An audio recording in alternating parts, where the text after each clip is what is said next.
Hi, I'm Amber. Welcome to my channel, Good Stuff. If you haven't already subscribed, please do. This channel is all about light and love and of course, good stuff. Alright, so today's video is going to be a part 1 of 3, and I'm going to talk about how I came to the understanding that depression is or can be disguised as a spiritual awakening. I do have notes in front of me, so if you see me looking down from time to time, I apologize. I'm going to do my best to look right at you guys when I speak. That's always the goal, but I do have a lot more notes for this particular video and for this series because I want to make sure I don't miss anything that I want to share with you. Every time I thought about how I wanted to start this conversation, I stopped myself. Even in preparing to make this video today, I found myself hesitating again. I'm a very private person, and so speaking about my depression, even with close friends, is something that's been difficult for me, or it's made me uncomfortable, I should say, or there's been shame. I'm going to get into that. There's definitely a lot of shame around this subject, and that's why I know my soul is guiding me and my intuition keeps nudging me to do this, because it's time to let go of that shame. And me talking about this, I know it's helping me, and I know it's going to help you too. I also think I worry that people might recoil a little bit just from the mention of the words anxiety or depression. But I think those are my own fears just holding me back, because there's so many of us that we need to talk about this. We need to keep bringing light to the subject. It's still a very taboo topic, in my opinion, even in 2019, and that really needs to change. And that was another reason why I knew it was definitely time for me to tell my story and to stop running from it and to stop hiding from it. I've mentioned to you that I'm a writer, so I'm telling you that now because I have written about these topics in my fiction. And like I said, there's shame because I've been ashamed to tell my own story. I don't think I thought I was ashamed, but I was. And so now I'm really stepping into that shame so that I can step outside of it. And I've realized that darkness doesn't really exist. Darkness is just an absence. See, I turn off the light here. Ooh, darkness is just an absence of light. I know that's a little silly. Sometimes what we think is darkness is actually our inner being or our soul nudging us to awaken. And that's what I really am that's the whole theme of these videos. Okay, so like I said, this is going to be a 3-part series. This video is part 1. All 3 are going to highlight why I now think depression is or can be disguised as an awakening. Coming to this understanding, like I said, has really, really helped me immensely. And if it can help you even just a little bit, then yay, that's really, really awesome. Part 1 is going to detail the first time I fell down the rabbit hole of depression, or what I used to refer to as my breakdown. The second video will discuss what I formerly referred to as the summer I was depressed. That was in 2014, and it was also known as the summer that I began writing seriously again. And the third video is going to talk about when I became aware of my awakening. I think we're all awakening from the time that we are born into this world, but it's the awareness of it that happens, and we just, like we awaken because of the awareness of it. It's also going to talk about why I never felt that this third experience was depression, or I didn't refer to it as depression. And the catalyst, or what catapulted me into this awareness of awakening, was meeting a special person last summer in 2018. And it was someone with whom I felt a very strong energetic connection. And this kind of just set something off, sparked something, and it just set off a chain reaction of events that I just can't wait to talk about with you. But first we've got to go back to the beginning. So now let me say too that my perception has changed. That's why I don't refer to it as depression anymore. It's not that I can't call it that. I mean, depression is a label, and it, it definitely means, explains what it is that we're feeling. But for me, calling it that now, I'm taking the power back from the word is basically what I'm trying to share with you. We are taking the power back by saying, no, I'm awakening, I'm shifting, I'm changing, I'm learning, I'm growing. I'm putting this positive spin on what I used to just call depression as if I was a victim to it. And I also want to briefly mention, please remember that these videos are not intended to diagnose you or tell you what to do.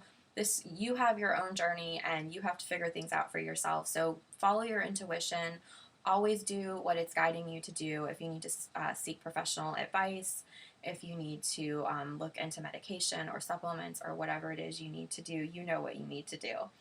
But it's so important that we keep talking, and so let's talk. I was 15 years old, and I had always been a serious child.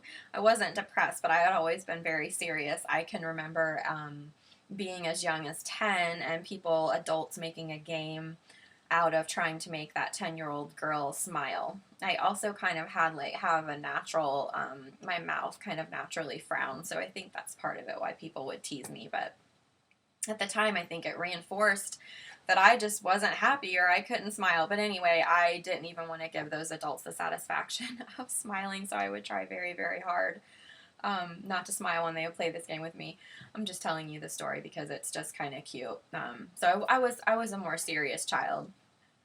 At 15, things had really started to change in my world. At 15, I met a soulmate, my now husband. And in some people's lives, that might be considered a very normal experience, meeting someone you like, you think is cute, you're attracted to them, you fall in love. It might be a normal experience at 15, 16, 17, you have a crush or whatever. I was raised as a Jehovah's Witness, though, and dating is frowned upon at a young age because in the witness religion, dating is only for the intention of getting married. So obviously at 15 and 16, too young to get married, so therefore you're also too young to date. So anything that you're doing, kissing, holding hands, anything intimate, or even spending a lot of time, like I said, exclusively talking on the phone or going out somewhere together, it's all frowned upon. And I'm not here to criticize the religion. That's not at all what this video is about. I simply just want to give you some background information so you can understand what was going on in my life at that time. So my now husband and I did those things anyway. We kissed, held hands, spent a lot of time talking on the phone. He quickly became my best friend, and we fell in love. We lost friendships over our coming together. We had people literally spying on us and telling on us. We had elders in the congregation speaking privately to us about those things that we were doing together. And so I came to feel that being in love was a negative thing. Of course, I know the difference now, but emotionally, that definitely had an effect on me because I had an experience where pain and struggle was associated with the wonderful feelings of meeting someone and loving them and just really enjoying their company. So this really severely affected me also because not only did I love and care about my husband, but I loved God. So that meant that I thought that my actions and my behavior made me a bad person. And I believed that I was constantly displeasing God. I thought that I was constantly sinning, and all of this because I loved someone.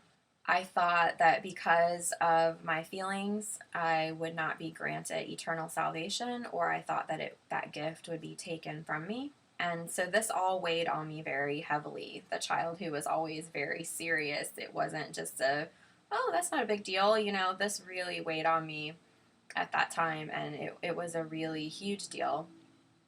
And I didn't know how to properly handle my emotions at that time with all of this stuff going on. And then there was other things going on at home with my parents. I'm not going to get into all of that either, but I think it just kind of all accumulated, and then boom, that day happened that I always refer to as my breakdown. Like I said, I was 15. I just remember it seemed like a switch flipped, and I just went from being able to handle things to feeling like I couldn't handle anything. I remember crying all evening that night, and it didn't seem to have a reason. It was the first time that I just cried, and it felt like there was no reason at all for the tears, or it wasn't something that I could articulate. I just felt such a heaviness and such an emotional burden. Like I said, it was like something had just shifted in my mind. I could barely eat for a while. For months, weeks, or a few months, I didn't want to be alone ever. I always wanted to be at a friend's house because there was just stuff now going on in my mind that I could not control. I didn't know how to control what was happening in my mind, and I thought I needed to control it. The secret is that you don't, and that's what I've learned. But at the time, like I said, I didn't have any tools. I didn't know what I was doing. I read a lot about depression and what, I tried to gather information to learn how to help myself, but I ended up also developing obsessive compulsive disorder. I wrote an essay a few years ago detailing my experience, a little bit of my experience with OCD. I'm going to post that link below. And what I want to tell you right now too about that essay, it's in the essay too, and it's only like a 2-minute read maybe, so check that out. But I was at my grandparents' house. This is the story in the essay, and we were playing a board game or a card game in the dining room like we always did. And I had this little clear glass heart. Now I don't even remember where it had come from or why it was significant to me, but we were sitting at the table and I dropped it, and internally I was devastated because when you have OCD, when something like that happens, it's a sign that something bad's going to happen. I mean, that's why the obsessive behavior is there, because the person feels like if they don't turn the switch off enough times or shower exactly for the length of time or whatever it is that the behavior that they're trying to control, the person feels that harm's going to come to them. So it was the same way when the heart broke on the floor. It was a very negative feeling. It wasn't just like, oh, I didn't want that to break and that sucks. No, it was like devastating. And my aunt, who actually was someone who's always believed in the soul and reincarnation and all of these things that were foreign to me for many, many years and now are just amazing and interesting and all of that. But at that time, anyway, she already understood well-being in ways that I didn't. And it was what she said to me in that moment when the heart broke that just, it never left me. And that's why I wanted to write the essay, because it's so fascinating how there's certain things that someone can say to us and we remember it for the rest of our lives. And then there's other things we can't even remember. Going to a concert, I have no memory of certain things at all. I found a ticket to I know, I don't even want to tell you, it's embarrassing, to Robert Plant and Jimmy Page. I had seen them in 1995, totally remember that, but then I think I saw them again in 98 because I found a ticket and I have no memory of it. Anyway, just saying, it's strange how the mind works, but something imprinted on me when she said this, and let me tell you what she said because I'm rambling. After the heart splintered on the floor, my aunt said, "I'm so glad that your heart broke." And that's what was so huge for me. Even in that moment, it was like a weight had been lifted off of me. I was able to see something that seemed negative and just feel a relief, like, it gave me a sense of freedom. I felt free from the burden of trying to control having these obsessive thoughts. It just felt like freedom. Of course, it would be many, many years before I could really, really understand what this freedom entails and that it's all within me and that I don't have to be controlled by my thoughts, nor do I have to try to control them. So if you think about that for a moment, think about those words, "I'm so glad that your heart broke." Is there something in your life that you have always seen as a negative? Maybe it's even just a feeling you have about yourself and about being depressed. Maybe you're beating yourself up and saying, "Why am I so unmotivated? Why don't I want to get out of bed today? Why can't I get this paperwork done?" Or why... It can go on and on, right? It can even be something like that. Can you give yourself permission? Can you just allow yourself to just be? Can you stop judging yourself? Because that's what's really behind those words that my aunt said. It wasn't just about the heart. It was about giving me the freedom of acceptance, because acceptance and allowing and not judging ourselves is the freedom.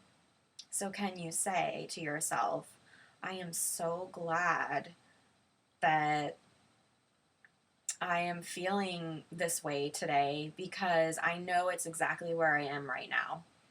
Or it's okay that I'm not motivated right now because, and then think of something else good, because my bed is so soft and my pillow is so soft and it feels so wonderful. I don't know, start somewhere. Just give yourself the gratitude for the moment. I don't know if it sounds corny, if these are new concepts to you, but these are really the tools and the keys and the keys that will help you in discovering that your depression can be a sign of your awakening.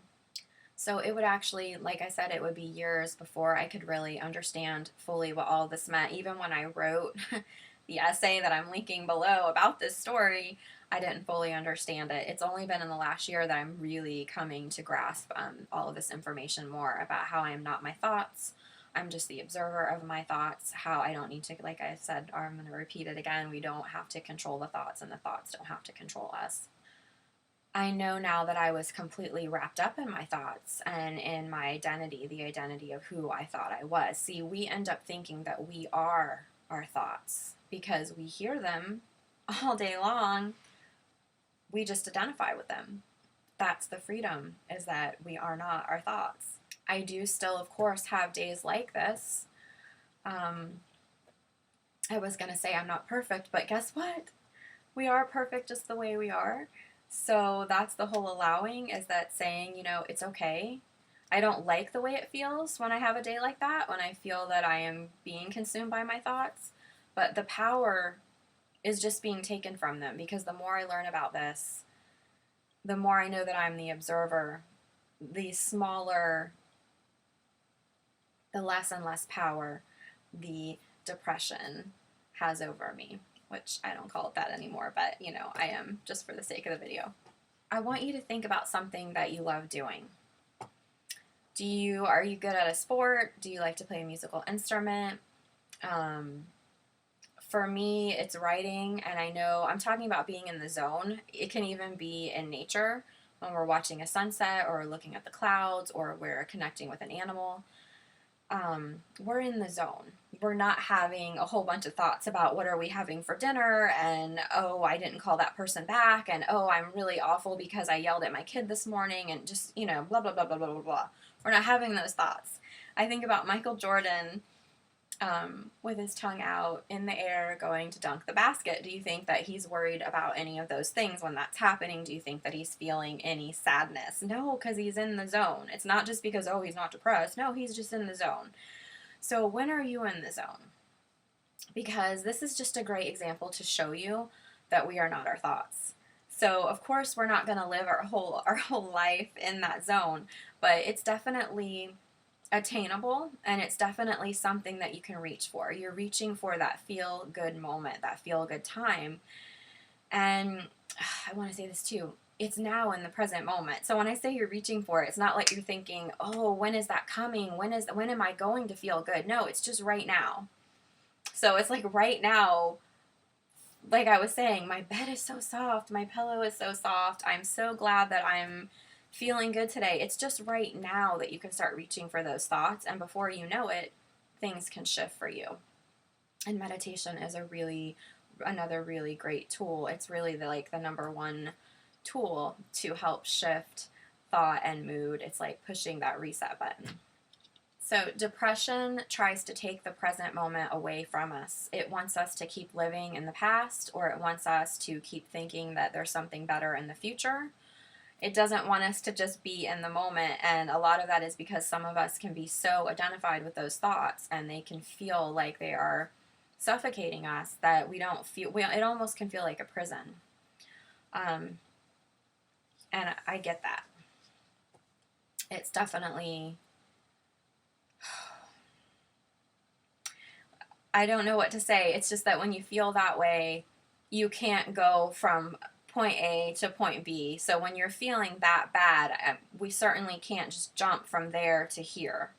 But I'm making this video to let you know that there's still this light darkness is just the absence of light. So I've probably said that in other videos too. So I just want you to know that I'm proof that our stories can be changed and that we don't have to continue to identify with the stories that we're telling ourselves. So we get into these patterns where we just continue to repeat the same thoughts, the same stories that we've always told ourselves. And it's when we step outside that we realize that we have a freedom from it. And again, being in the zone is such a good way to grab onto that.